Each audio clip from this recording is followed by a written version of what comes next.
Mega power star Ram Charan నటిస్తున్న latest cinema Peddi.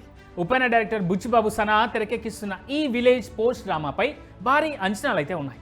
అన్నీ అనుకున్నట్లు జరిగి ఉంటే రామ్ చరణ్ పుట్టినరోజైన మార్చి 27నే ఈ సినిమా రిలీజ్ కావాల్సి ఉంది. అయితే అనూహ్యంగా ఏప్రిల్ 30కి వాయిదా పడింది ఈ సినిమా.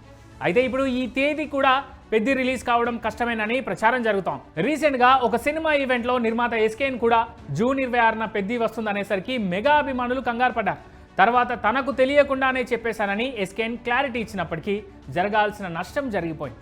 పెద్ది విడుదల తేదీపై ఇంకా సందిగ్ధం కొనసాగుతూనే ఉంది. ఈ నేపథ్యంలోనే తన సినిమా జూన్ 26వ తేదీ విడుదల కాబోతుందంటూ వస్తున్న వార్తలపై స్వయంగా mega power star Ram Charan స్పందించారు. తన చెల్లెలు నిహారిక నిర్మాతగా వ్యవహరిస్తున్న రాకాస సినిమా ప్రమోషన్స్లో భాగంగా రామ్ చరణ్ కూడా చిత్ర బృందంతో కలిసి ఒక ఇంటర్వ్యూ నిర్వహించారు. తాజాగా ఇంటర్వ్యూకి సంబంధించిన ఒక ప్రోమోను విడుదల చేశారు. ఇందులో భాగంగా పెద్ది సినిమా గురించి కూడా ప్రస్తావనకు వచ్చింది. పెద్ది సినిమా చాలా అద్భుతంగా వచ్చిందని చెప్పిన రామ్ చరణ్ అందరికీ పరీక్షలు అయిపోతాయని, ఈ సినిమాని చూసి బాగా ఎంజాయ్ చేస్తారని తెలిపాడు. అదే సమయంలో పెద్ది సినిమా లేట్ అవ్వట్లేదు, ఈ విషయాన్ని ప్రమోట్ చేయని అంటూ చరణ్ రాకాస చిత్ర బృందంతో చెప్పాడు.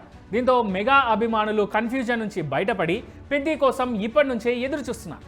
అయితే మరికొంతమంది చరణ్ చెప్పిన మాటలను కూడా నమ్మకుండా అఫీషియల్ డేట్ అండ్ అనౌన్స్మెంట్ వచ్చే వరకు ఆగాల్సిందే అంటూ కామెంట్ చేస్తున్నారు. ఓ పక్క చరణ్ చెబుతున్నా అఫీషియల్ అనౌన్స్మెంట్ వచ్చే వరకు వెయిట్ చేస్తామంటున్నా.